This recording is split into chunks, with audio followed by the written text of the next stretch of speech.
ಶ್ರೀ ಗುರುಭ್ಯೋ ನಮಃ. ಶ್ರೀ ಪರಮಗುರುಭ್ಯೋ ನಮಃ. ಶ್ರೀಮದಾನಂದತೀರ್ಥ ಭಗವತ್ಪಾದಾಚಾರ್ಯ ಗುರುಭ್ಯೋ ನಮಃ. ಹರಿ ಓಂ.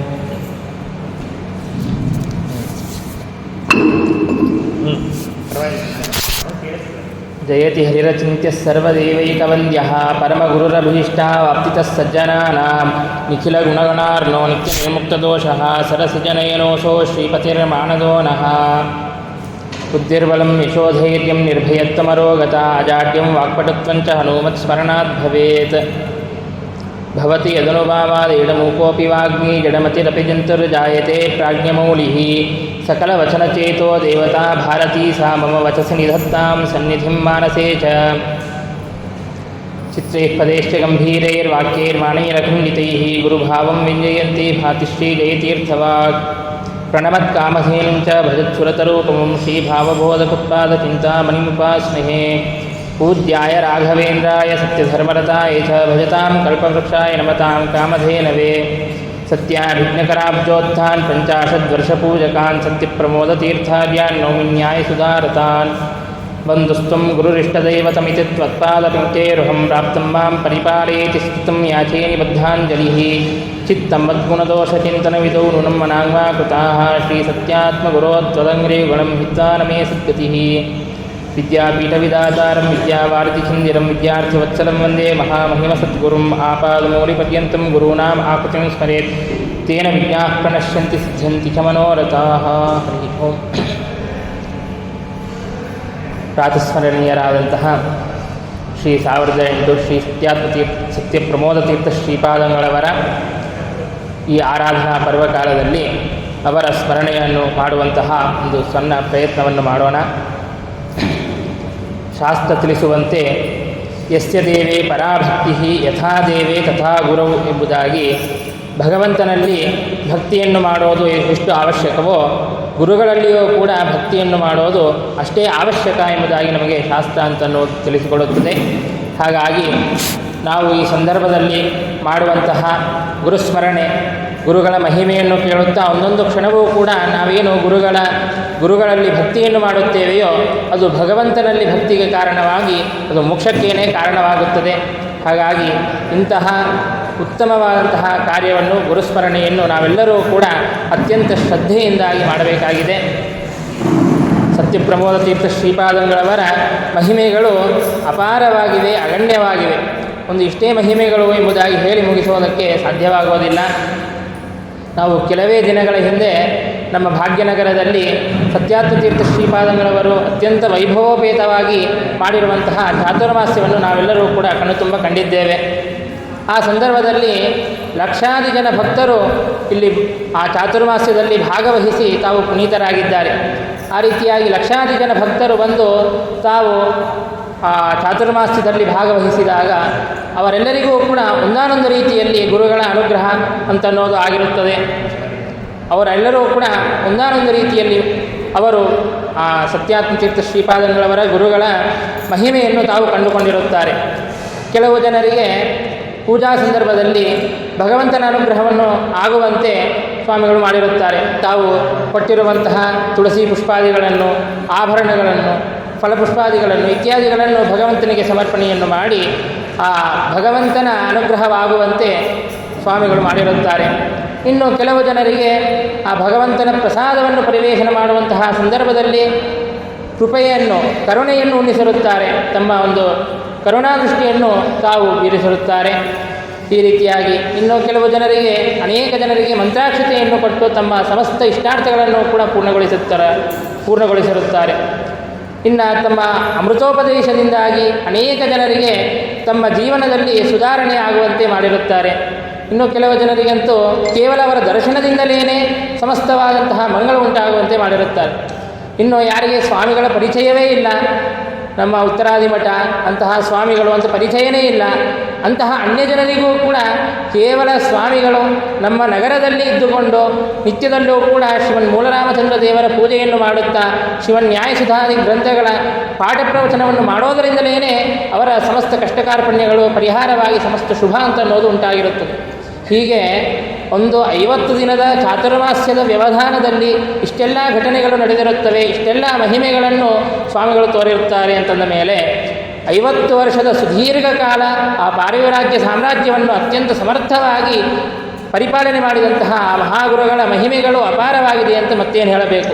ಹಾಗಾಗಿ ಅವರ ಮಹಿಮೆಗಳನ್ನು ಸಂಪೂರ್ಣವಾಗಿ ಹೇಳಲಿಕ್ಕಂತೂ ಸಾಧ್ಯವಿಲ್ಲ. ಹಾಗಿದ್ದರೂ ಕೂಡ ಕೇವಲ ಸ್ವಕೀಯ ಕರ್ತವ್ಯ ತಯಾನುವರ್ಣ್ಯತೆ ಎಂಬುದಾಗಿ ಹೇಳಿದಂತೆ ಕೇವಲ ನಮ್ಮ ಕರ್ತವ್ಯ ಅಂತನ್ನೋದಕ್ಕಾಗಿ ಆ ಮಹಾಗುರುಗಳ ಮಹಿಮೆಗಳನ್ನು ಚರಿತ್ರೆಯನ್ನು ಸ್ಮರಣೆ ಮಾಡುವಂತಹ ಪ್ರಯತ್ನವನ್ನು ಮಾಡಬೇಕು.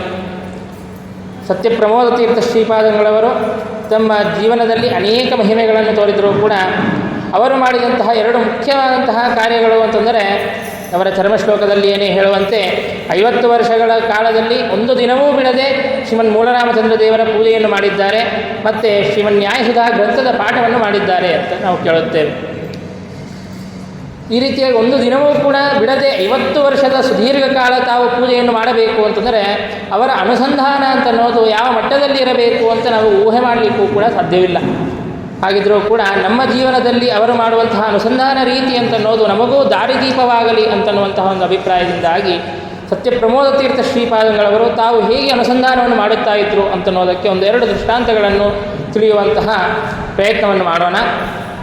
ಒಂದು ಸಲ ಸತ್ಯಪ್ರಮೋದ ತೀರ್ಥ ಶ್ರೀಪಾದಂಗಳವರು ಸುವರ್ಣಪುರಿಯಲ್ಲಿ ಇಲ್ಲೇ ಸಮೀಪದಲ್ಲಿರುವಂತಹ ಸೊನ್ನಿ ಗ್ರಾಮದಲ್ಲಿ ತಾವು ಚಾತುರ್ಮಾಸ್ಯಕ್ಕೆ ಅಂತ ಕುಳಿತಿದ್ದರು.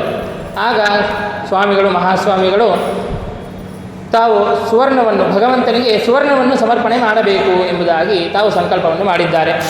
ಸುವರ್ಣವನ್ನು ಸಮರ್ಪಣೆ ಮಾಡಬೇಕು ಅಂತಂದರೆ 1,00,000 ರೂಪಾಯಿ ಕೊಟ್ಟು ಒಂದು ಆಭರಣವನ್ನು ತಂದು ಸಮರ್ಪಣೆ ಮಾಡೋದಿಷ್ಟೇ ಅಲ್ಲ, ಪ್ರತಿದಿನವೂ ಕೂಡ 1 ಗ್ರಾಮು 2 ಗ್ರಾಮು ಬಂಗಾರವನ್ನು ತರಬೇಕು.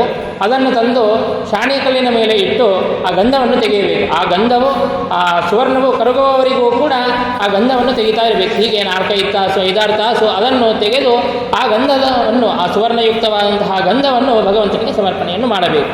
ಹೀಗೆ ಸುವರ್ಣವನ್ನು ಸಮರ್ಪಣೆ ಮಾಡಿದ್ದಾರೆ ಇಡೀ ಚಾತುರ್ಮಾಸ್ಯದ ಕಾಲದಲ್ಲಿ. ಅಂತಂದರೆ ಆಗಿನ ಶಿಷ್ಯರು ಕೂಡ ಆ ಗುರುಗಳ ಮೇಲೆ ಇರುವಂತಹ ವಿಶ್ವಾಸದಿಂದಾಗಿ ಆ ಗುರುಗಳ ಮಾತನ್ನು ಹಾಗೆ ಪರಿಪಾಲನೆ ಮಾಡಿದ್ದಾರೆ. ಸ್ವಯಂ ಸ್ವಾಮಿಗಳು ಕೂಡ ಅನೇಕ ಸಂದರ್ಭಗಳಲ್ಲಿ ಹಾಗೆ ಗಂಧವನ್ನು ತೆಗೆದು ಭಗವಂತನಿಗೆ ಸಮರ್ಪಣೆಯನ್ನು ಮಾಡಿದ್ದಾರೆ ಅಂತನ್ನುವುದನ್ನು ನಾವು ಕೇಳುತ್ತೇವೆ. ಆಗ ಮಹಾಸ್ವಾಮಿಗಳು ಮಾಡಿದಂತಹ ಅನುಸಂಧಾನ ಎಷ್ಟು ವಿಶಿಷ್ಟವಾಗಿತ್ತು ಅಂತನ್ನೋದನ್ನು ನಾವು ತಿಳಿಯುತ್ತೇವೆ. ಸತ್ಯಪ್ರಮೋದ ತೀರ್ಥ ಶ್ರೀಪಾದಂಗಳವರು ತಾವು ಸುವರ್ಣವನ್ನು ಈ ರೀತಿಯಾಗಿ ಸುವರ್ಣಯುಕ್ತವಾದಂತಹ ಗಂಧವನ್ನು ಸಮರ್ಪಣೆ ಮಾಡುವಂತಹ ಸಂದರ್ಭದಲ್ಲಿ ನಿತ್ಯದಲ್ಲೂ ಕೂಡ ತಾವು ಭಗವಂತನಿಗೆ ಪ್ರಾರ್ಥನೆಯನ್ನು ಮಾಡುತ್ತಾ ಇದ್ದರಂತೆ. ಭಗವಂತ, ನೀನು ನಮಗೆ ಸುವರ್ಣಗಳನ್ನು ಕೊಟ್ಟಿದ್ದೀಯಾ ಅಂತಂದರೆ ಶ್ರೀಮನ್ ಮಹಾಭಾರತ, ಭಾಗವತ, ಬ್ರಹ್ಮಸೂತ್ರ ಮೊದಲಾದಂತಹ ಸಚ್ಚಾಸ್ತ್ರಗಳೇನಿವೆ ಇವೇ ಸುವರ್ಣಗಳು. ಇಂತಹ ಸುವರ್ಣಗಳನ್ನು ನಮಗೆ ಕೊಟ್ಟಿದ್ದೀಯಾ. ಆ ಸುವರ್ಣಗಳನ್ನು ಕೊಟ್ಟಿರುವಂತಹ ನಿನಗೆ ನಾವು ನಿನ್ನ ಪ್ರೇರಣೆಯಂತೆ ನಾವು ಸುವರ್ಣವನ್ನು ಸಮರ್ಪಣೆ ಮಾಡುತ್ತಾ ಇದ್ದೇವೆ ಅಂತ ಈ ರೀತಿಯಾಗಿ ಅನುಸಂಧಾನವನ್ನು ಮಾಡಿ ತಾವು ಸುವರ್ಣವನ್ನು ಸಮರ್ಪಣೆಯನ್ನು ಮಾಡುತ್ತಾ ಇದ್ದರಂತೆ. ಅಂದರೆ ಕೇವಲ ಸುವರ್ಣದ ಒಂದು ಆಹಾರವನ್ನು ಸಮರ್ಪಣೆ ಮಾಡಿಬಿಟ್ರೆ ಬರೀ ಆ ಬಂಗಾರವನ್ನಷ್ಟೇ ಸಮರ್ಪಣೆ ಮಾಡಿದಂತೆ ಆಗುತ್ತೆ. ಆದರೆ ಈ ರೀತಿಯಾಗಿ ಶಾಣೀಕಲ್ಲಿನ ಮೇಲೆ ಇಟ್ಟು ಅದನ್ನು ಆ ಸುವರ್ಣ ಕರಗುವವರೆಗೂ ಕೂಡ ಅದನ್ನು ತೆಗೆದು ಸಮರ್ಪಣೆಯನ್ನು ಮಾಡಿದರೆ ತಮ್ಮ ದೇಹದಲ್ಲಿ ಇರುವಂತಹ ಶಕ್ತಿ, ದೇಹೇಂದ್ರಿಯಗಳಲ್ಲಿರುವಂತಹ ಶಕ್ತಿ ಅದೆಲ್ಲವನ್ನೂ ಕೂಡ ಭಗವಂತನಿಗೆ ಸಮರ್ಪಿತ ಅನ್ನುವಂತಹ ಅನುಸಂಧಾನವನ್ನು ಮಾಡುತ್ತಾ ತಾವು ಈ ರೀತಿಯಾಗಿ ಸಮರ್ಪಣೆಯನ್ನು ಮಾಡಿದ್ದಾರೆ ಎಂಬುದಾಗಿ ನಾವು ಕೇಳುತ್ತೇವೆ. ಅಂದರೆ ನಮ್ಮ ದೇಹೇಂದ್ರಿಯಗಳು ಅದರಲ್ಲಿರುವಂತಹ ಶಕ್ತಿ ಅದೆಲ್ಲವೂ ಕೂಡ ಭಗವಂತನಿಗೇನೆ ಅದನ್ನು ಉಪಯೋಗ ಮಾಡಬೇಕು ಅಂತನ್ನುವಂತಹ ಒಂದು ವಿಶಿಷ್ಟವಾದಂತಹ ಅನುಸಂಧಾನದಿಂದಾಗಿ ತಾವು ಆ ರೀತಿಯಾಗಿ ಮಾಡುತ್ತಾ ಇದ್ದರು, ಮಾಡಿಸುತ್ತಾ ಇದ್ದರು.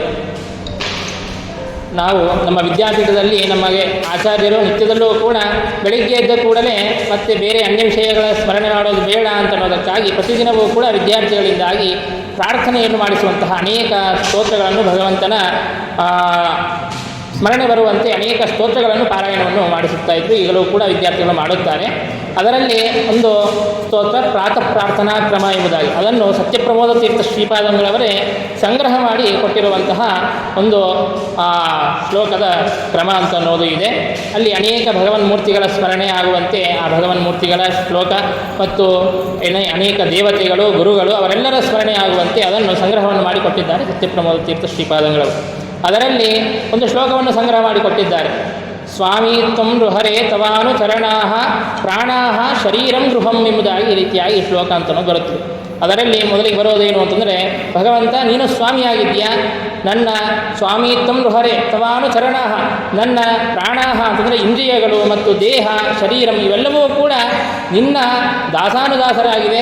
ಅದರಲ್ಲಿ ಆ ಎಲ್ಲ ದೇಹೇಂದ್ರಿಯಗಳಿಗೂ ನೀನೇ ಸ್ವಾಮಿಯಾಗಿದ್ದೀಯಾ. ಆ ದೇಹೇಂದ್ರಿಯಗಳೆಲ್ಲವೂ ಕೂಡ ನಿನ್ನ ಸೇವೆಯಲ್ಲಿ ಉಪಯೋಗವಾಗಲಿ. ಆ ದೇಹೇಂದ್ರಿಯಗಳಲ್ಲಿರುವಂತಹ ಶಕ್ತಿ ಅದೆಲ್ಲವೂ ಕೂಡ ನಿನ್ನ ಸೇವೆಯನ್ನು ಮಾಡೋದಕ್ಕೆ ಅದು ಸಮರ್ಪಿತವಾಗಲಿ ಎಂಬುದಾಗಿ ಆ ಶ್ಲೋಕದ ಅಭಿಪ್ರಾಯ ಅಂತ ಅನ್ನೋದು ನಾವು ತಿಳಿಯುತ್ತೇವೆ.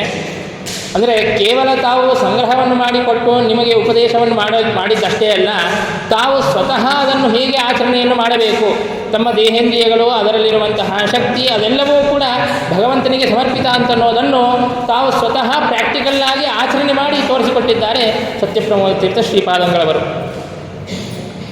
ಮತ್ತು ಆ ಸುವರ್ಣವನ್ನು ಸಮರ್ಪಣೆ ಮಾಡಿದ್ದು ಕೂಡ ವಿಶಿಷ್ಟ ಏನು ಅಂತಂದರೆ ಸುವರ್ಣಪುರಿಯಲ್ಲಿ ಇದ್ದುಕೊಂಡು ಆ ಸುವರ್ಣವನ್ನು ಸಮರ್ಪಣೆಯನ್ನು ಮಾಡಿದ್ದಾರೆ. ಹಾಗೆ ಆ ಸುವರ್ಣಪುರಿ ಅಂತನ್ನುವಂತಹ ಹೆಸರನ್ನು ಕೂಡ ಸಾರ್ಥಕಗೊಳಿಸಿದ್ದಾರೆ. ಮತ್ತು ಅದಷ್ಟೇ ಅಲ್ಲದೆ ಸುವರ್ಣಪುರಿ ಅಂತಂದರೆ ಕೇವಲ ಆ ಗ್ರಾಮ ಅಷ್ಟೇ ಸುವರ್ಣಪುರಿ ಅಲ್ಲ, ಆ ದೇಹ ಏನಿದೆಯೋ ಅದೇ ಸುವರ್ಣಪುರಿ. ಯಾಕೆಂದರೆ ಪುರ ಅಂತಂದರೆ ದೇಹ ಎಂಬುದಾಗಿ ನಾವು ತಿಳಿಯುತ್ತೇವೆ. ಬೇರೆ ಯಾವ ದೇಹವನ್ನು ಪಡೆದರೂ ಕೂಡ 84 ಲಕ್ಷ ಜೀವರಾಶಿಗಳಿವೆ. ಆದರೆ ಬೇರೆ ಯಾವ ದೇಹದಲ್ಲೂ ಕೂಡ ನಾವು ಆ ಸಚ್ಚಾಸ್ತ್ರಗಳನ್ನು ಸುವರ್ಣಗಳನ್ನು ಓದಲಿಕ್ಕೆ ಸಾಧ್ಯವಿಲ್ಲ. ಕೇವಲ ಈ ಮನುಷ್ಯ ದೇಹವನ್ನು ಹೊಂದಿದಾಗ ಮಾತ್ರ ಅದನ್ನು ಅಧ್ಯಯನವನ್ನು ಮಾಡಲಿಕ್ಕೆ, ಅದರ ಜ್ಞಾನವನ್ನು ಮಾಡಿಕೊಳ್ಳಲಿಕ್ಕೆ ಸಾಧ್ಯವಿದೆ. ಹಾಗಾಗಿ ಕೇವಲ ಸುವರ್ಣಗಳನ್ನು ಕೊಟ್ಟದ್ದಷ್ಟೇ ಅಲ್ಲ, ಆ ಸುವರ್ಣಗಳನ್ನು ಓದುವಂತಹ ಪುರವನ್ನು ಕೂಡ ನೀನು ನಮಗೆ ಕೊಟ್ಟು ಅನುಗ್ರಹವನ್ನು ಮಾಡಿದ್ದಿ. ಹಾಗಾಗಿ ಸುವರ್ಣವನ್ನು ಸಮರ್ಪಣೆ ಮಾಡುವುದರ ಜೊತೆಗೆ ಆ ಸುವರ್ಣಗಳನ್ನು ಅಧ್ಯಯನವನ್ನು ಮಾಡುವಂತಹ, ಅದರ ಜ್ಞಾನವನ್ನು ಮಾಡಿಕೊಳ್ಳುವಂತಹ ಈ ಸುವರ್ಣಪುರವೂ ಕೂಡ ಆ ದೇಹ, ಆ ಇಂದ್ರಿಯಗಳು, ಅದರಲ್ಲಿರುವಂತಹ ಶಕ್ತಿ ಅದೆಲ್ಲವೂ ಕೂಡ ನಿನಗೆ ಸಮರ್ಪಿತ ಅನ್ನುವಂತಹ ವಿಶಿಷ್ಟವಾದಂತಹ ಅನುಸಂಧಾನದಿಂದಾಗಿ ಸ್ವಾಮಿಗಳು ಆ ಸುವರ್ಣವನ್ನು ಸಮರ್ಪಣೆಯನ್ನು ಮಾಡುತ್ತಾ ಇದ್ದರು ಎಂಬುದಾಗಿ ನಾವು ತಿಳಿಯುತ್ತೇವೆ. ನಾವು ಪ್ರತಿನಿತ್ಯ ಏನೋ ಆಭರಣಗಳನ್ನು ಮಾಡಿಸಿ ಧರಿಸಿರುತ್ತಾ ಇರುತ್ತೇವೆ. ಆಗ ನಮಗೆ ಗರ್ವ, ನಾವು ಇಷ್ಟು ಆಭರಣಗಳನ್ನು ಮಾಡಿಸಿದ್ದೇವೆ, ಅದನ್ನು ನಾವು ಸಮರ್ಪಣೆ ಮಾಡ್ತಾ ಇದ್ದೇವೆ, ನಾವಿಲ್ಲ ಅಂತಂದರೆ ಭಗವಂತನಿಗೆ ಏನು ಇಲ್ಲೇ ಇಲ್ಲ ಅಂತನ್ನುವಂತಹ ರೀತಿಯಲ್ಲಿ ನಾವು ಅಹಂಕಾರ ಪಡುತ್ತಾ ನಾವು ಸಮರ್ಪಣೆ ಮಾಡುತ್ತೇವೆ. ಆದರೆ ಆ ಮಹಾಗುರುಗಳು ತಮ್ಮ ಅನುಸಂಧಾನ ಹೇಗಿತ್ತು ಅಂತನ್ನೋದನ್ನು ನಾವು ಕೇಳಿದರೆ ನಮಗೆ ರೋಮಾಂಚನವಾಗುತ್ತದೆ. ಹೀಗೆ ಸತ್ಯಪ್ರಮೋದ ತೀರ್ಥ ಶ್ರೀಪಾದಂಗಳವರು ತಾವು ಸುವರ್ಣವನ್ನು ಸಮರ್ಪಣೆಯನ್ನು ಮಾಡಿದ್ದಾರೆ. ನಮಗೆ ಉಪನಿಷತ್ತು ಒಂದು ಮಾತನ್ನು ತಿಳಿಸಿಕೊಡುತ್ತದೆ. ಯಥಾ ವೃಕ್ಷಸ್ಯ ಸಂಪುಷ್ಪಿತಸ್ಯ ದೂರಾತ್ ಗಂಧೋವಾತಿ ಏವಂ ಪುಣ್ಯಸ್ಯ ಕರ್ಮಣೋ ಎಂಬುದಾಗಿ ನಮಗೆ ತಿಳಿಸಿಕೊಡುತ್ತದೆ. ಅಂತಂದರೆ ಒಂದು ವೃಕ್ಷ ಅಂತನ್ನೋದು ಚೆನ್ನಾಗಿ ಅರಳಿದಂತಹ ಪುಷ್ಪಗಳು ಆ ವೃಕ್ಷಕ್ಕೆ ಆದರೆ ಆ ಹೂವುಗಳ ಪರಿಮಳ ಅಂತನ್ನೋದು, ಆ ಸುವಾಸನೆ ಅಂತನ್ನೋದು ಎಲ್ಲ ಕಡೆಗೂ ಕೂಡ ಹರಡುತ್ತದೆ ಎಂಬುದಾಗಿ ನಾವು ತಿಳಿಯುತ್ತೇವೆ.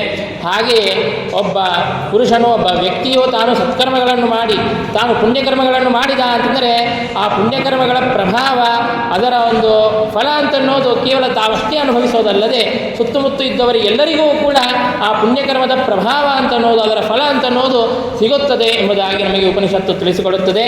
ಹಾಗೆ ಅವರು ಹಿಂದೆ ಆ ರೀತಿಯಾಗಿ ಸುವರ್ಣಯುಕ್ತವಾದಂತಹ ಗಂಧವನ್ನು ಸಮರ್ಪಣೆಯನ್ನು ಮಾಡಿದ್ದರಿಂದಾಗಿ, ಅದರ ಒಂದು ಪುಣ್ಯಕರ್ಮದ ಫಲದಿಂದಾಗಿ ನಾವೆಲ್ಲರೂ ಕೂಡ ನಮ್ಮ ಸಮಾಜ, ನಮ್ಮ ದೇಶ, ನಮ್ಮ ಧರ್ಮ ಅಂತನ್ನೋದು ಇವತ್ತು ಅತ್ಯಂತ ಸುರಕ್ಷಿತವಾಗಿದೆ ಎಂಬುದಾಗಿ ನಾವು ತಿಳಿದರೆ ಅದು ತಪ್ಪಾಗಲಿಕ್ಕೆ ಇಲ್ಲ. ಮತ್ತು ಅದಷ್ಟೇ ಅಲ್ಲದೆ ಗಂಧ ಅಂತನ್ನುವಂತಹ ಶಬ್ದಕ್ಕೆ ನಮಗೆ ಶಾಸ್ತ್ರ ಮತ್ತೊಂದು ಅರ್ಥವನ್ನು ಕೂಡ ತಿಳಿಸಿಕೊಡುತ್ತದೆ. ಪೃಥಿವ್ಯಕ್ತಂತು ಯದ್ರೂಪಂ ಹರೇರ್ಗಂಧಸ್ಥ ಉಚ್ಯತೆ ಎಂಬುದಾಗಿ ಭಾಗವತಕ್ಕೆ ವ್ಯಾಖ್ಯಾನ ಮಾಡುವಂತಹ ಸಂದರ್ಭದಲ್ಲಿ ಯಾದವಾದ್ಯರು ಈ ಮಾತನ್ನು, ಈ ಒಂದು ಪ್ರಮಾಣ ವಚನವನ್ನು ಉದಾಹರಿಸುತ್ತಾರೆ. ಪೃಥಿವ್ಯಕ್ತಂತು ಯದ್ರೂಪಂ ಹರೇರ್ಗಂಧಸ್ಥ ಉಚ್ಯತೆ ಎಂಬುದಾಗಿ. ಗಂಧ ಅಂತಂದರೆ ಏನು ಅಂತಂದರೆ ಹೃದಯದಲ್ಲಿ ಅಭಿವ್ಯಕ್ತವಾಗುವಂತಹ ಏನು ಭಗವಂತನ ರೂಪವಿದೆಯೋ ಅದನ್ನು ಗಂಧ ಎಂಬುದಾಗಿ ಕರೆಯುತ್ತಾರೆ ಎಂಬುದಾಗಿ ಹೇಳುತ್ತಾರೆ. ಹಾಗಾಗಿ ನಾವು ಗುರುಗಳಲ್ಲಿ, ಮಹಾಸ್ವಾಮಿಗಳಲ್ಲಿ ಪ್ರಾರ್ಥನೆಯನ್ನು ಮಾಡಬೇಕಾದದ್ದೇನು ಅಂತಂದರೆ, ನೀವು ಆವತ್ತು ಗಂಧವನ್ನು ಸಮರ್ಪಣೆ ಮಾಡಿದ್ದೀರಿ, ಆ ಪುಣ್ಯಕರ್ಮದ ಗಂಧದ ಪ್ರಭಾವದಿಂದಾಗಿ ನಮಗೆ ಭಗವಂತನ ಆ ಸಾಕ್ಷಾತ್ಕಾರ ಅಂತನ್ನೋದು ಹೃದಯದಲ್ಲಿ ಭಗವಂತನ ರೂಪದ ಅಭಿವ್ಯಕ್ತಿ ಆಗುವಂತೆ ನೀವು ನಮಗೆ ಅನುಗ್ರಹವನ್ನು ಮಾಡಬೇಕು ಎಂಬುದಾಗಿ ನಾವು ಅವರಲ್ಲಿ ಪ್ರಾರ್ಥನೆಯನ್ನು ಮಾಡಬೇಕು. ಹೀಗೆ ತಾವು ಸುವರ್ಣವನ್ನು ಸಮರ್ಪಣೆಯನ್ನು ಮಾಡಿದ್ದಾರೆ ಅಂತನ್ನೋದನ್ನು, ಅದರ ಆ ಸಂದರ್ಭದಲ್ಲಿ ಮಾಡಿದಂತಹ ಅನುಸಂಧಾನವನ್ನು ನಾವು ತಿಳಿಯುತ್ತೇವೆ. ಇದೇ ರೀತಿಯಾಗಿ ಮತ್ತೊಂದು ಸಂದರ್ಭದಲ್ಲಿ ನಾವು ಭಗವಂತನಿಗೆ 1,00,000 ತುಳಸಿ ಅರ್ಚನವನ್ನು ಮಾಡಬೇಕು ಎಂಬುದಾಗಿ ಸಂಕಲ್ಪವನ್ನು ಮಾಡಿದ್ದಾರೆ. ಆಗ 1,00,000 ತುಳಸಿ ಅರ್ಚನವನ್ನು ಮಾಡುವಾಗ ಅವರು ಮಾಡಿದಂತಹ ಒಂದು ಅನುಸಂಧಾನವನ್ನು ತಿಳಿಯುವಂತಹ ಪ್ರಯತ್ನವನ್ನು ಮಾಡೋಣ. 1,00,000 ತುಳಸಿ ಅರ್ಚನವನ್ನು ಮಾಡುವಾಗ ಸಾಮಾನ್ಯವಾಗಿ ನಾವು ವಿಷ್ಣು ಸಹಸ್ರನಾಮಾವಳಿಯನ್ನು ಮತ್ತು ಬ್ರಹ್ಮಸೂತ್ರಗಳನ್ನು ಇತ್ಯಾದಿಗಳನ್ನು ಹೇಳುತ್ತಾ ನಮಗೆ ತಿಳಿದಷ್ಟು ಅನುಸಂಧಾನವನ್ನು ಮಾಡುತ್ತಾ ಒಂದು 5-10 ನಾಮಗಳ ಅರ್ಥವನ್ನು ಅನುಸಂಧಾನ ಮಾಡುತ್ತಾ ನಾವು ಅರ್ಚನೆಯನ್ನು ಮಾಡುತ್ತೇವೆ. ಸ್ವಾಮಿಗಳು ಅವರ ಯೋಗ್ಯತಾನುಸಾರವಾಗಿ ತಾವು ಆ ಎಲ್ಲ ನಾಮಾರ್ಥಗಳ ಅನುಸಂಧಾನವನ್ನು ಅವಶ್ಯವಾಗಿಯೂ ಕೂಡ ಮಾಡಿದ್ದಾರೆ. ಅದರ ಜೊತೆಗೆ ಮತ್ತೊಂದು ವಿಶಿಷ್ಟವಾದಂತಹ ಅನುಸಂಧಾನವನ್ನು ಮಾಡಿದ್ದಾರೆ. ಏನು ಅಂತಂದರೆ, ಈಗ ನಾವು ಯಾವುದೇ ಒಂದು ಭಗವಂತನಿಗೆ ಸಮರ್ಪಣೆಯನ್ನು ಮಾಡಬೇಕು, ದಾನವನ್ನು ಮಾಡಬೇಕು, ಯಾರಿಗಾದರೂ ನಾವು ದಕ್ಷಿಣೆಯನ್ನು ಕೊಡುತ್ತೇವೆ, ಒಂದು ಹಣ್ಣನ್ನು ದಾನವನ್ನು ಮಾಡುತ್ತೇವೆ ಅಂತಂದರೆ ಅದೆಲ್ಲವನ್ನು ಕೂಡ ತುಳಸಿಯುಕ್ತವಾಗಿ ದಾನವನ್ನು ಮಾಡಬೇಕು. ತುಳಸಿಯುಕ್ತವಾಗಿ ದಾನವನ್ನು ಮಾಡಿದರೆ ಅದು ಭಗವಂತನಿಗೆ ಸಮರ್ಪಿತವಾಗುತ್ತದೆ, ಭಗವಂತನಿಗೆ ಸೇರುತ್ತದೆ ಅಂತನ್ನೋದಕ್ಕಾಗಿ ತುಳಸಿಯುಕ್ತವಾಗಿ ಸಮರ್ಪಣೆಯನ್ನು ಮಾಡಬೇಕು. ಆದರೆ ಪ್ರತಿಯೊಂದು ದಾನವನ್ನು ಮಾಡುವಂತಹ ಸಂದರ್ಭದಲ್ಲಿ ಆ ತುಳಸಿಯುಕ್ತವಾಗಿ ದಾನವನ್ನು ಮಾಡಲಿಕ್ಕೆ ಸಾಧ್ಯವಿಲ್ಲ. ಯಾಕಂದರೆ ಸ್ವಾಮಿಗಳು ಸಾವಿರಾರು ಜನರಿಗೆ, ತಾವು ಸಾವಿರಾರು ಜನ ಪಂಡಿತರಿಗೆ ದಕ್ಷಿಣೆಯನ್ನು ಕೊಡುತ್ತಾ ಇದ್ದರು, ಅನೇಕ ದಾನಗಳನ್ನು ಮಾಡುತ್ತಾ ಇದ್ದರು. ದಿನವೂ ಕೂಡ ಸಾವಿರಾರು ಜನ ಭಕ್ತರಿಗೆ ಅನ್ನ ಸಂತರ್ಪಣವನ್ನು ಮಾಡುತ್ತಾ ಇದ್ದರು. ಅವರೆಲ್ಲರಿಗೂ ಕೂಡ ಅನ್ನದಾನವನ್ನು ಮಾಡುವಂತಹ ಸಂದರ್ಭದಲ್ಲಿ ಪ್ರತಿಯೊಬ್ಬರಿಗೂ ತುಳಸಿಕೊಳ್ಳಲಿಕ್ಕೆ ಸಾಧ್ಯವಿಲ್ಲ. ಹಾಗಾಗಿ ಈ ಸಂದರ್ಭದಲ್ಲಿ ಭಗವಂತ ಏನೇನು ದಾನಗಳನ್ನು ಮಾಡಿದ್ದೇನೆ, ಹಿಂದೆ ಏನೇನು ದಾನಗಳನ್ನು ಮಾಡಿದ್ದೇನೆ, ಮುಂದೆ ಏನೇನು ದಾನಗಳನ್ನು ಮಾಡುವವನಿದ್ದೇನೆ, ಅವೆಲ್ಲವನ್ನೂ ಕೂಡ ನಿನಗೆ ತುಳಸಿಯುಕ್ತವಾಗಿ ಸಮರ್ಪಣೆಯನ್ನು ಮಾಡುತ್ತಾ ಇದ್ದೇನೆ ಎಂಬುದಾಗಿ ಈ ರೀತಿಯಾಗಿ ಅನುಸಂಧಾನವನ್ನು ಮಾಡಿದ್ದಾರೆ. ಕೇವಲ ಅಷ್ಟೇ ಅಲ್ಲ, ನಮಗೆ ಶ್ರೀಮದಾಚಾರ್ಯರು ಸದಾಚಾರ ಸ್ಮೃತಿಯಲ್ಲಿ ತಿಳಿಸಿಕೊಡುತ್ತಾರೆ, ಯಸ್ಮಿನ್ ಸರ್ವಾಣಿ ಕರ್ಮಾಣಿ ಸನ್ಯಸ್ಯಾಧ್ಯಾತ್ಮಚೇತಸ ಎಂಬುದಾಗಿ ಭಗವಂತನಲ್ಲಿ ಸಮಸ್ತ ಕರ್ಮಗಳನ್ನು ಕೂಡ ಸಮರ್ಪಣೆಯನ್ನು ಮಾಡಬೇಕು. ಏನೇನು ಕರ್ಮಗಳನ್ನು ಮಾಡುತ್ತೇವೆ, ಸತ್ಕರ್ಮ ಅಸತ್ಕರ್ಮ ಅವೆಲ್ಲವನ್ನೂ ಕೂಡ ಸಮರ್ಪಣೆಯನ್ನು ಮಾಡಬೇಕು ಎಂಬುದಾಗಿ ನಮಗೆ ತಿಳಿಸಿಕೊಡುತ್ತಾರೆ. ಹಾಗೆ ಆ ಕರ್ಮಗಳನ್ನು ಸಮರ್ಪಣೆ ಮಾಡಬೇಕಾದಾಗಲೂ ಕೂಡ ನಾವು ತುಳಸಿಯುಕ್ತವಾಗಿ ಸಮರ್ಪಣೆ ಮಾಡಬೇಕು. ಆದರೆ ನಾವು ದಿನಕ್ಕೆ ಸಾವಿರಾರು ಕರ್ಮಗಳನ್ನು ಮಾಡುತ್ತೇವೆ. ಶ್ರೀಕೃಷ್ಣ ಪರಮಾತ್ಮ ಗೀತೆಯಲ್ಲಿ ಹೇಳುವಂತೆ, ಹಿ ಕಶ್ಚಿತ್ ಕ್ಷಣಮಪಿ ಜಾತು ತಿಷ್ಠತ್ಯ ಕರ್ಮಕೃತ, ಕರ್ಮವನ್ನು ಮಾಡದೆ ಒಂದು ಕ್ಷಣವೂ ಕೂಡ ಇರಲಿಕ್ಕೆ ಸಾಧ್ಯವಿಲ್ಲ. ಹಾಗಾಗಿ ನಾವು ದಿನಕ್ಕೂ ಸಾವಿರಾರು ಕರ್ಮಗಳನ್ನು ಮಾಡುತ್ತೇವೆ. ಆ ಎಲ್ಲ ಕರ್ಮಗಳನ್ನು ತುಳಸಿಯುಕ್ತವಾಗಿ ಸಮರ್ಪಣೆಯನ್ನು ಮಾಡಲಿಕ್ಕೆ ಸಾಧ್ಯವಾಗುವುದಿಲ್ಲ. ಹಾಗಾಗಿ ಈ ಸಂದರ್ಭದಲ್ಲಿ ಅನಾದಿ ಕಾಲದಿಂದಾಗಿ ಆರಂಭ ಮಾಡಿ ಅನಂತ ಕಾಲದವರೆಗೆ ಮಾಡುವಂತಹ ಏನೇನು ಕರ್ಮಗಳಿವೆ, ಆ ಎಲ್ಲ ಕರ್ಮಗಳನ್ನು ಕೂಡ ಭಗವಂತ ನಿನಗೆ ತುಳಸಿಯುಕ್ತವಾಗಿ ಸಮರ್ಪಣೆಯನ್ನು ಮಾಡುತ್ತಾ ಇದ್ದೇನೆ ಎಂಬುದಾಗಿ ಈ ರೀತಿಯಾಗಿ ಅನುಸಂಧಾನವನ್ನು ಮಾಡಿದ್ದಾರೆ ಅಂತನ್ನೋದನ್ನು ನಾವು ಹಿರಿಯರಿಂದಾಗಿ ನಾವು ತಿಳಿಯುತ್ತೇವೆ. ಅಂತಂದರೆ ನಾವು ನಾರಾಯಣ ಪಂಡಿತಾಚಾರ್ಯರು ಮಾಡಿದಂತಹ ಮಧ್ವವಿಜಯದಲ್ಲಿ ಭೀಮಸೇನ ದೇವರ ಬಗ್ಗೆ ಹೇಳುವಂತಹ ಸಂದರ್ಭದಲ್ಲಿ ಒಂದು ಮಾತನ್ನು ಹೇಳುತ್ತಾರೆ. ಸಮರ್ಪ್ಯ ಕೃತ್ಯಾನಿ ಕೃತೀಕೃತಾನಿ ವ್ಯಾಸಾಯ ಭೂಮ್ನೇ ಸುಕೃತಾನಿ ತಾವತ್ ಕರಿಷ್ಯಮಾಣಾನಿ ಚ ತಸ್ಯ ಪೂಜಾಂ ಸಂಕಲ್ಪಯಾಮಾಸ ಸ ಶುದ್ಧ ಬುದ್ಧಿ ಎಂಬುದಾಗಿ ಭೀಮಸೇನ ದೇವರು ಹಾಗೆ ಸಮರ್ಪಣೆಯನ್ನು ಮಾಡುತ್ತಾ ಇದ್ದರಂತೆ. ತಾವು ಹಿಂದೆ ಮಾಡಿದಂತಹ ಕರ್ಮಗಳನ್ನು, ಮುಂದೆ ಮಾಡುವಂತಹ ಕರ್ಮಗಳನ್ನು, ಆ ಎಲ್ಲ ಕರ್ಮಗಳನ್ನು ಕೂಡ ತಾವು ಭಗವಂತನಿಗೆ ವೇದವ್ಯಾಸ ರೂಪಿಯಾದಂತಹ ಪರಮಾತ್ಮನಿಗೆ ಸಮರ್ಪಣೆಯನ್ನು ಮಾಡಿದ್ದಾರೆ ಎಂಬುದಾಗಿ ನಾವು ತಿಳಿಯುತ್ತೇವೆ.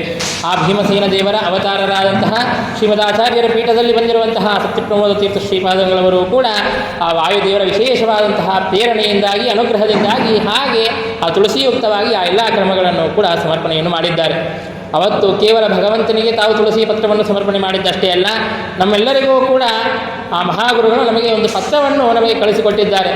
ಏನು ಅಂತಂದರೆ, ಈಗ ದೂರದಲ್ಲಿರುವಂತಹ ವ್ಯಕ್ತಿ ತನ್ನ ಒಂದು ಸಂದೇಶವನ್ನು ತಿಳಿಸಿಕೊಡಬೇಕು ಅಂತಂದರೆ ತಾನು ಪತ್ರದ ಮೂಲಕವಾಗಿ ಆ ಸಂದೇಶವನ್ನು ತಿಳಿಸಿಕೊಡುತ್ತಾನೆ. ಹಾಗೆ ಸತ್ಯಪ್ರಮೋದ ತೀರ್ಥ ಶ್ರೀಪಾದಂಗಳವರು ಕೂಡ ನಮಗೆಲ್ಲರಿಗೂ ಕೂಡ ಒಂದು ಸಂದೇಶವನ್ನು ಪತ್ರದ್ವಾರ ತಿಳಿಸಿಕೊಟ್ಟಿದ್ದಾರೆ.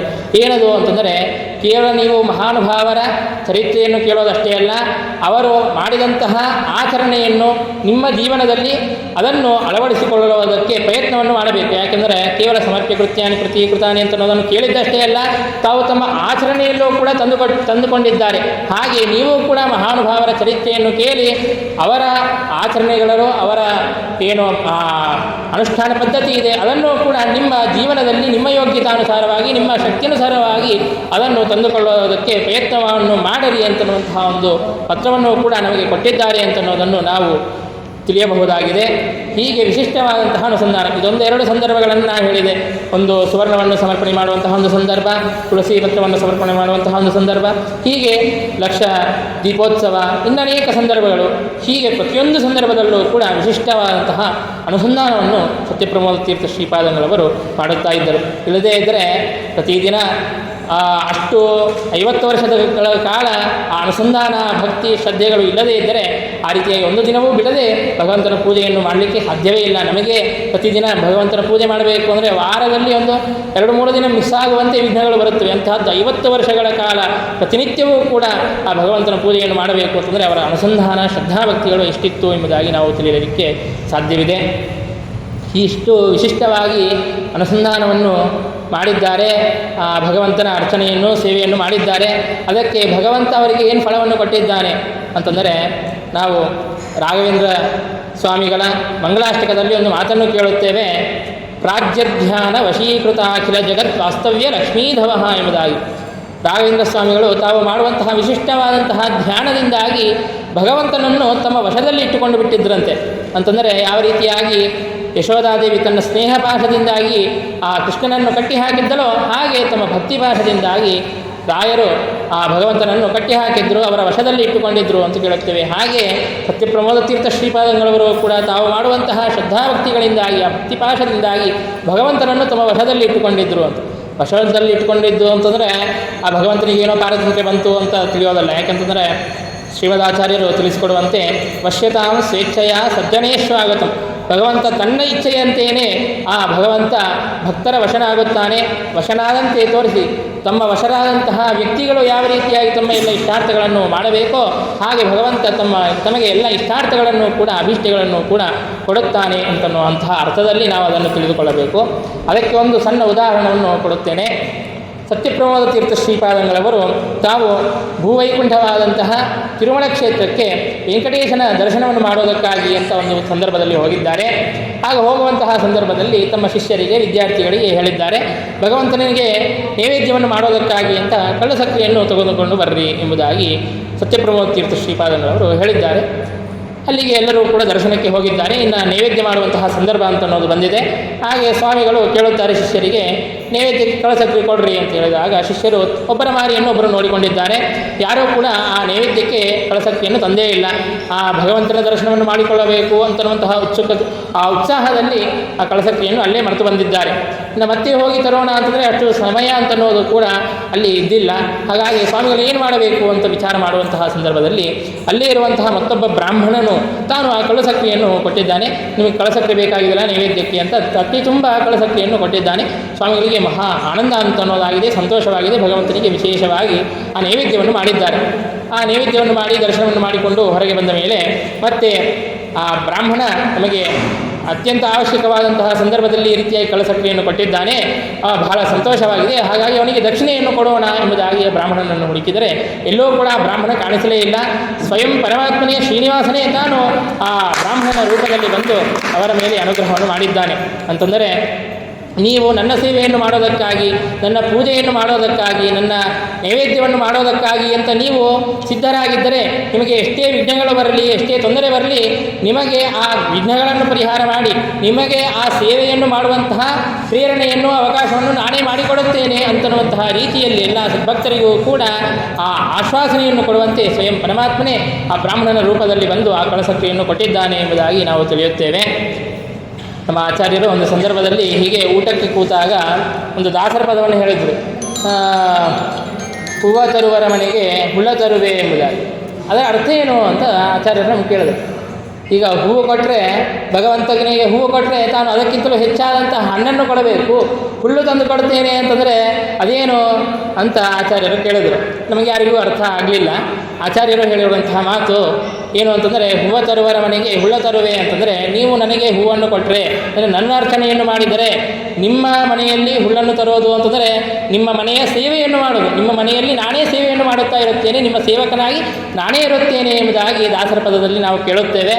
ಹಾಗೆ ಸತ್ಯಪ್ರಮೋದ ತೀರ್ಥ ಶ್ರೀಪಾದಂಗಳವರು ವಿಶಿಷ್ಟವಾದಂತಹ ರೀತಿಯಲ್ಲಿ ಭಗವಂತನ ಅರ್ಚನಾದಿ ಸೇವೆಯನ್ನು ಮಾಡೋದರಿಂದಾಗಿ ಭಗವಂತ ನಿಮ್ಮ ಅರ್ಚನೆಗೆ ವಿಘ್ನವಾಗದೇ ಇರಲಿ ಅಂತನ್ನುವಂತಹ ಒಂದು ಅಭಿಪ್ರಾಯದಿಂದಾಗಿ ಭಗವಂತನೇ ತಾನು ಆ ಬ್ರಾಹ್ಮಣನ ರೂಪದಲ್ಲಿ ಬಂದು ತಮಗೆ ಕಳಸಕ್ರಿಯನ್ನು ಕೊಟ್ಟಿದ್ದಾನೆ ಎಂಬುದಾಗಿ ನಾವು ತಿಳಿಯುತ್ತೇವೆ. ಹೀಗೆ ಅಂದರೆ ನಾವು ಅವರ ಮಾಡಿದಂತಹ ಸಾಧನೆಯನ್ನೂ ತಿಳಿದಿದ್ದೇವೆ, ಅದಕ್ಕೆ ಏನು ಫಲ ಬಂತು ಅಂತ ಅನ್ನೋದನ್ನು ತಿಳಿದಿದ್ದೇವೆ. ಅಂದರೆ ಕೇವಲ ಸಾಧನೆಯ ಮಾಡಿದರೆ ಅದು ಭಗವಂತ ಅದಕ್ಕೆ ಅವಶ್ಯವಾಗಿಯೂ ಕೂಡ ಫಲವನ್ನು ಕೊಟ್ಟೇ ಕೊಡುತ್ತಾನೆ ಅಂತನ್ನುವಂತಹ ಒಂದು ನಿದರ್ಶನವನ್ನು ಕೂಡ ನಾವು ಇಲ್ಲಿ ಕಾಣಬಹುದಾಗಿದೆ. ಮತ್ತು ಅದಷ್ಟೇ ಅಲ್ಲದೆ ಭಗವಂತ ಅವರು ಮಾಡಿದಂತಹ ಎಲ್ಲ ಪ್ರಾರ್ಥನೆಗಳನ್ನು ಕೂಡ ಮನ್ನಿಸುತ್ತಾ ಇದ್ದ ಅಂತನ್ನೋದನ್ನು ಅನೇಕ ಜನರು ಇದಕ್ಕೆ ಸಾಕ್ಷಿಯಾಗಿ ಇದ್ದಾರೆ. ಅದಕ್ಕೆ ಒಂದು ಉದಾಹರಣೆಯನ್ನು ಮಾತ್ರ ಹೇಳಿ ನನ್ನ ಪ್ರವಚನವನ್ನು ಮುಕ್ತಾಯ ಮಾಡುತ್ತೇನೆ. ಸತ್ಯಪ್ರಮೋದ ತೀರ್ಥ ಶ್ರೀಪಾದಂಗಳವರು ತಾವು ಶ್ರೀಮುಷ್ಣ ಕ್ಷೇತ್ರಕ್ಕೆ ತಾವು ದಿಗ್ವಿಜಯವನ್ನು ಮಾಡಿದ್ದರು. ಅಲ್ಲಿ ಶ್ರೀಮುಷ್ಣ ಕ್ಷೇತ್ರದಲ್ಲಿ ವರಾಹಸ್ವಾಮಿಯ ಒಂದು ಉತ್ಸವ ಮೂರ್ತಿ ಅಂತ ಅನ್ನೋದಿದೆ. ಅದು ಕೂಡ ಬ್ರಹ್ಮಕರಾರ್ಚಿತವಾದಂತಹ ವರಾಹಸ್ವಾಮಿಯ ಉತ್ಸವ ಮೂರ್ತಿಗಳು. ಅಲ್ಲಿ ಹೋದಾಗ ಏನು ಪದ್ಧತಿ ಅಂತಂದರೆ ಅಲ್ಲಿರುವಂತಹ ಶ್ರೀ ವೈಷ್ಣವರು ಈ ಬ್ರಹ್ಮಕರಾರ್ಚಿತವಾದಂತಹ ಮೂಲರಾಮದೇವರ ಆ ಪ್ರತಿಮೆಗಳ ಜೊತೆಗೆ ಆ ಬ್ರಹ್ಮಕರಾರ್ಚಿತವಾದಂತಹ ಉತ್ಸವ ಮೂರ್ತಿಗಳನ್ನು ಶ್ರೀಮಠಕ್ಕೆ ಸಮರ್ಪಣೆ ಮಾಡಿ ಸ್ವಾಮಿಗಳಿಂದಾಗಿ ಪೂಜೆಯನ್ನು ಮಾಡಿಸುವಂತಹ ಒಂದು ಪದ್ಧತಿ ಹಾಗೆ ಅವರು ಕೊಟ್ಟಿದ್ದಾರೆ. ಸ್ವಾಮಿಗಳು ಪೂಜೆಯನ್ನು ವಿಶೇಷವಾಗಿ ಮಾಡಿದ್ದಾರೆ. ಇನ್ನು ತಿರುಗಿ ಕೊಡಬೇಕಾದಾಗ ಶ್ರೀಮಠದ ಒಂದು ಪದ್ಧತಿ ಏನು ಅಂತಂದರೆ ಒಂದು ಪದಕವನ್ನು ಯಾವುದೋ ಒಂದು ಆಭರಣವನ್ನು ಆ ಉತ್ಸವ ಮೂರ್ತಿಗೆ ಪರಮಾತ್ಮನಿಗೆ ಸಮರ್ಪಣೆಯನ್ನು ಮಾಡಿ ಮತ್ತೆ ತಿರುಗಿ ಕಳಿಸಿಕೊಡುವುದು ಅಂತನ್ನುವಂತಹ ಪದ್ಧತಿ. ಹಾಗೆ ಸ್ವಾಮಿಗಳು ಒಂದು ಪದಕವನ್ನು ಸಮರ್ಪಣೆಯನ್ನು ಮಾಡಿ ತಿರುಗಿ ಕಟ್ಟುಕೊಳಿಸಿದ್ದಾರೆ. ಆಗ ಈ ಅಧುನಾಪೀಠದಲ್ಲಿ ವಿರಾಜಮಾನರಾದಂತಹ ಸ್ವಾಮಿಗಳು ಕೂಡ ತಾವು ಪೂರ್ವಾಶ್ರಮದಲ್ಲಿ ಆಗ ಆ ಸಂದರ್ಭದಲ್ಲಿ ಅಲ್ಲಿ ಇದ್ದರು ಅಂತ ಸ್ವಾಮಿಗಳೇ ಹೇಳಿರುವಂತಹ ಮಾತು. ಆಗ ಸ್ವಾಮಿಗಳು ಅಂದರೆ ಅರ್ಥಾತ್ ಸರ್ವಜ್ಞಾಚಾರ್ಯರು ಪೂರ್ವಾಶ್ರಮದಲ್ಲಿ ಅವರು ಸತ್ಯಪ್ರಮೋದ ತೀರ್ಥ ಶ್ರೀಪಾದಂಗಳವರಿಗೆ ಕೇಳಿದ್ರಂತೆ, ಏನು ಹೀಗೆ ಹಾರವನ್ನು ಸಮರ್ಪಣೆ ಮಾಡಿದ್ದೀರಿ ಅಂತಂದರೆ ಅದಕ್ಕೆ ಸ್ವಾಮಿಗಳು ಹೇಳಿದರು, ಇದು ಮಠದ ಪದ್ಧತಿ ಅಂತ ಈ ರೀತಿಯಾಗಿ ಹೇಳಿದರು. ಮತ್ತು ಅದರ ಜೊತೆಗೆ ಮತ್ತೊಂದು ಮಾತನ್ನು ಕೂಡ ಹೇಳಿದ್ರಂತೆ, ಹಿಂದಕ್ಕೆ ಕೆಲವೇ ಕಾಲದ ಹಿಂದಕ್ಕೆ ಕೆಲವು ತಿಂಗಳ ಹಿಂದೆ ಒಬ್ಬ ಹೆಂಗಸು ಶ್ರೀಮಠಕ್ಕೆ ಬಂದಿದ್ದಳು. ಆಕೆ ಹೇಳಿರುವಂತಹ ಮಾತು ಏನು ಅಂತಂದರೆ, ಮಂತ್ರಾಲಯ ಪ್ರಭುಗಳಾದಂತಹ ಆಕೆಗೆ ಸ್ವಲ್ಪ ಚರ್ಮವ್ಯಾಧಿ ಇತ್ತು, ಪಾಂಡುರೋಗ ಅಂತ ಅನ್ನೋದಿತ್ತು. ಅದರ ಪರಿಹಾರವಾಗಬೇಕು ಅಂತ ಮಂತ್ರಾಲಯ ಪ್ರಭುಗಳಾದಂತಹ ರಾಯರ ಪ್ರದಕ್ಷಿಣಾ ಸೇವೆಯನ್ನು ಮಾಡಿದ್ದಳು. ಆಗ ರಾಯರು ಆಕೆಯ ಸ್ವಪ್ನದಲ್ಲಿ ಬಂದು, ನೀನು ಹೋಗಿ ಮೂಲರಾಮಚಂದ್ರ ದೇವರ ಸೇವೆಯನ್ನು ಮಾಡು, ನಿನಗೆ ಎಲ್ಲ ರೋಗವೂ ಕೂಡ ಪರಿಹಾರವಾಗುತ್ತದೆ ಎಂಬುದಾಗಿ ಸೂಚನೆಯನ್ನು ಮಾಡಿದರು. ಆ ಸೂಚನೆಯ ಪ್ರಕಾರ ತಾನು ಮಠಕ್ಕೆ ಬಂದಿದ್ದಾರೆ. ಆದರೆ ನಮ್ಮ ಮಠದ ಪದ್ಧತಿ ನಿಮಗೆಲ್ಲರಿಗೂ ಕೂಡ ಗೊತ್ತಿದ್ದು, ಮೂಲರಾಮದೇವರ ಸೇವೆಯನ್ನು ಮಾಡೋದು ಅಂತಂದರೆ ಬೇರೆ ಯಾರಿಗೂ ಕೂಡ ಅವಕಾಶವಿಲ್ಲ. ಪ್ರದಕ್ಷಿಣೆಯನ್ನು ಮಾಡೋದಾಗಿರಲಿ, ನಮಸ್ಕಾರವನ್ನು ಮಾಡೋದಾಗಿರಲಿ, ಅರ್ಚನೆಯನ್ನು ಮಾಡೋದಾಗಿರಲಿ, ಅದೆಲ್ಲವೂ ಕೂಡ ಆ ಪೀಠದಲ್ಲಿ ಮಾನರಾದಂತಹ ಮಹಾನುಭಾವರಾದಂತಹ ಆ ಸ್ವಾಮಿಗಳೇ ಮಾಡಬೇಕು. ಹಾಗಾಗಿ ನಾನು ಹೇಗೆ ಸೇವೆಯನ್ನು ಮಾಡೋದು, ಯಾವುದೋ ಒಂದು ದೇವಾಲಯಕ್ಕೆ ಹೋಗಿ ಪ್ರದಕ್ಷಿಣೆ ಹಾಕು ಅಂತಂದರೆ ಆ ಸೇವೆಯನ್ನು ಮಾಡಲಿಕ್ಕೆ ಸಾಧ್ಯವಿದೆ. ಮೂಲರಾಮಚಂದ್ರ ದೇವರ ಸೇವೆಯನ್ನು ಮಾಡೋದು ಅಂತಂದರೆ ಹೇಗೆ ಮಾಡೋದು ಅಂತ ಸ್ವಾಮಿಗಳಿಗೆ ಅರ್ಥಾತ್ ಅಲ್ಲಿರುವಂತಹ ದಿವಾನರಿಗೆ ಅವರಿಗೆ ಕೇಳಿದ್ದಾರೆ. ಆಗ ಸ್ವಾಮಿಗಳು ಹೇಳಿದರು, ಹಾಗಾದರೆ ಒಂದು ಬಂಗಾರದ ಪದಕವನ್ನು ರಾಮಚಂದ್ರ ದೇವರಿಗೆ ಸಮರ್ಪಣೆಯನ್ನು ಮಾಡು, ನಿನ್ನ ಎಲ್ಲ ರೋಗವೂ ಕೂಡ ಪರಿಹಾರವಾಗುತ್ತದೆ ಎಂಬುದಾಗಿ ಹೇಳಿದರು. ಆ ಏನು ಪದಕವನ್ನು ತಾನು ಕೊಟ್ಟಿದ್ದರೋ ಅದನ್ನೇ ಸ್ವಾಮಿಗಳು ಆಕೆಯ ಎಲ್ಲ ರೋಗವನ್ನು ಕೂಡ ಪರಿಹಾರವನ್ನು ಮಾಡು, ಆಕೆಗೆ ಎಲ್ಲ ಮಂಗಳವೂ ಕೂಡ ಉಂಟಾಗುವಂತೆ ಮಾಡು ಎಂಬುದಾಗಿ ಭಕ್ತಿಯಿಂದಾಗಿ ಆ ಹಾರವನ್ನು ಸಮರ್ಪಣೆಯನ್ನು ಮಾಡಿದ್ದೇನೆ ಎಂಬುದಾಗಿ ಸ್ವಾಮಿಗಳು ಆ ಸಂದರ್ಭದಲ್ಲಿ ತಿಳಿಸಿಕೊಟ್ರಂತೆ.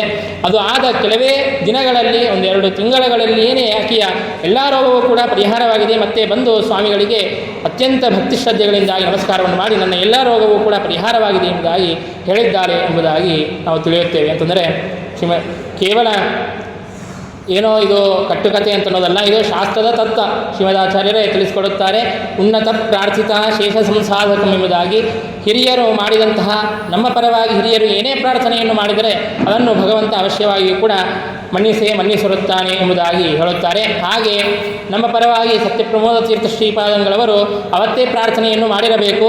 ನಾನು ವೃಂದಾವನ ಪ್ರವೇಶವನ್ನು ಮಾಡಿದ ಮೇಲೂ ಕೂಡ ಮುಂದಿನ ಭಕ್ತರಿಗೆ ಇದೇ ರೀತಿಯಾಗಿ ಪಾಠ ಪ್ರವಚನ ಅಂತಲೂ ನಡೆಯಬೇಕು. ಇನ್ನೂ ವಿಶೇಷವಾಗಿ ಭಗವಂತನಲ್ಲಿ ಭಕ್ತಿ ಶ್ರದ್ಧೆಗಳು ಹುಟ್ಟುವಂತೆ ಆ ಧರ್ಮ ಕಾರ್ಯಗಳು, ಪಾಠ ಪ್ರವಚನಗಳು, ಜ್ಞಾನ ಕಾರ್ಯಗಳು ನಡೆಯಬೇಕು ಎಂಬುದಾಗಿ ತಾವು ಪ್ರಾರ್ಥನೆಯನ್ನು ಮಾಡಿರಬೇಕು. ಅದರ ಒಂದು ಆ ಭಗವಂತನ ಸೂಚನೆಯಂತೆ, ಗುರುಗಳ ಸೂಚನೆಯಂತೆ ಸತ್ಯಾತ್ಮತೀರ್ಥ ಶ್ರೀಪಾದಂಗಳವರಂತಹ ಮಹಾನುಭಾವರಿಗೆ ತಾವು ಆಶ್ರಮವನ್ನು ಕೊಟ್ಟಿದ್ದಾರೆ. ಇವತ್ತು ಎಂತಹ ಸುವರ್ಣಯುಗ ಬಂದಿದೆ ಅಂತನ್ನೋದನ್ನು ನೀವೆಲ್ಲರೂ ಕೂಡ ಕಾಣುತ್ತಲೇ ಇದ್ದೀರಿ. ಇವತ್ತು ಸತ್ಯಪ್ರಮೋದ ತೀರ್ಥ ಶ್ರೀಪಾದಂಗಳವರ ಆರಾಧನಾ ಸಂದರ್ಭ. ಇವತ್ತು ಸಮಗ್ರ ಶ್ರೀಮನ್ಯಾಯಸದ ಪರೀಕ್ಷೆ ಅಂತಲೂ ನಡೆಯುತ್ತಾ ಇದೆ. ನಿನ್ನೆಯ ದಿನ ಸತ್ಯಪ್ರಮೋದ ತೀರ್ಥ ಶ್ರೀಪಾದಂಗಳವರ ಪೂರ್ವಾರಾಧನೆಯ ದಿನ ಸಮಗ್ರ ದ್ವೈತದ್ಯುಮನಿಯ ಪರೀಕ್ಷೆ ಅಂತಲೂ ನಡೆದಿದೆ. ಇನ್ನೊಂದು 15 ದಿನಗಳಲ್ಲಿ ಮತ್ತೆ ಸತ್ಯಪ್ರಮೋದ ತೀರ್ಥ ಶ್ರೀಪಾದಂಗಳವರ ಪಾದುಕಾ ಸಮಾರಾಧನೆಯ ಸಂದರ್ಭದಲ್ಲಿ ಮತ್ತೆ ಶ್ರೀಮನ್ಯಾಯಸುಧಾ ಮಂಗಳ ಅಂತಲೂ ನಡೆಯೋದಿದೆ. ಅನೇಕ ಜನ ವಿದ್ಯಾರ್ಥಿಗಳು ಪರೀಕ್ಷೆಯನ್ನು ಕೊಡುವರಿದ್ದಾರೆ. ಸಮಗ್ರ ಶ್ರೀಮನ್ಯಾಯಸುಧಾ ಪರೀಕ್ಷೆ ಅಂತನ್ನೋದು ನಡೆಯೋದಿದೆ. 15 ದಿನಗಳ ವ್ಯವಧಾನದಲ್ಲಿ ಒಂದು 5-6 ಜನ ವಿದ್ಯಾರ್ಥಿಗಳು ಸಮಗ್ರ ಶ್ರೀಮನ್ಯಾಯಸುಧಾ ಪರೀಕ್ಷೆಯನ್ನು ಕೊಡಬೇಕು. ಅನೇಕ ಜನ ವಿದ್ಯಾರ್ಥಿಗಳು ಮತ್ತು ಸುಧಾಮಂಗಳವನ್ನು ಮಾಡಿಕೊಳ್ಳಬೇಕು ಅಂತಂದರೆ ಅದು ಎಷ್ಟು ವಿಶಿಷ್ಟವಾದಂತಹ ತಪಸ್ಸಿರಬೇಕು, ಅವರ ಸಂಕಲ್ಪ ಬಲ ಅಂತನ್ನೋದು ಹೇಗಿರಬೇಕು ಎಂಬುದಾಗಿ ನಾವು ತಿಳಿಯುತ್ತೇವೆ. ಅಂತಹ ಸತ್ಯಪ್ರಮೋದ ತೀರ್ಥ ಶ್ರೀಪಾದಂಗಳವರು ನಿತ್ಯದಲ್ಲಿಯೂ ಕೂಡ ಇದೇ ರೀತಿಯಾಗಿ ಸತ್ಯಾತ್ಮತೀರ್ಥ ಶ್ರೀಪಾದಂಗಳವರಲ್ಲಿ ನಿಂತು ನಮ್ಮ ಮೇಲೆ ಇನ್ನೂ ವಿಶೇಷವಾದಂತಹ ರೀತಿಯಲ್ಲಿ ಅನುಗ್ರಹವನ್ನು ಮಾಡಬೇಕು. ವಿಶಿಷ್ಟವಾದಂತಹ ಜ್ಞಾನ ಕಾರ್ಯಗಳು ನಡೆಯಬೇಕು. ಭಗವಂತನ ಸರ್ವೋತ್ತಮತ್ವ ಜ್ಞಾನವಾಗುವಂತೆ, ಭಗವಂತನಲ್ಲಿ ವಿಶೇಷವಾದಂತಹ ಭಕ್ತಿ ಅಂತನ್ನೋದು ಬರುವಂತೆ, ಹರಿವಾಯು ಗುರುಗಳಲ್ಲಿ ಭಕ್ತಿ ಬರುವಂತೆ ಅನುಗ್ರಹವನ್ನು ಮಾಡಬೇಕು ಅಂತನ್ನುವಂತಹ ವಿಶಿಷ್ಟವಾದಂತಹ ಪ್ರಾರ್ಥನೆಯನ್ನು ನಮ್ಮ ಪರವಾಗಿ ತಾವೇ ಮಾಡಲಿ. ಯಾಕಂದರೆ ನಾವು ಮಾಡಿದರೆ ಅದು ಪೂರ್ಣವಾಗುತ್ತದೋ ಇಲ್ಲವೋ. ಉನ್ನತ ಪ್ರಾರ್ಥಿತ ಶೇಷ ಸಂಸಾಧಕಂ. ಹಾಗಾಗಿ ಸತ್ಯಾತ್ಮತೀರ್ಥ ಶ್ರೀಪಾದಂಗಳವರಲ್ಲಿ ಆ ಸನ್ನಿಹಿತರಾದಂತಹ ಆ ಗುರುಗಳು ನಮ್ಮ ಪರವಾಗಿ ವಾಯುದೇವರಲ್ಲಿ ಭಗವಂತನಲ್ಲಿ ಆ ಪ್ರಾರ್ಥನೆಯನ್ನು ಮಾಡಲಿ ಎಂಬುದಾಗಿ ಪ್ರಾರ್ಥನೆಯನ್ನು ಮಾಡುತ್ತಾ 2 ಮಾತುಗಳನ್ನು ಗುರುಗಳ ಚರಣಾರವಿಂದಕ್ಕೆ ಸಮರ್ಪಣೆ ಮಾಡುತ್ತೇನೆ. ಭಾರತ ಮುಖ್ಯ ಪ್ರಾಣಾಂತರ್ಗತ ಶ್ರೀಕೃಷ್ಣ ಅರ್ಪಣೆ.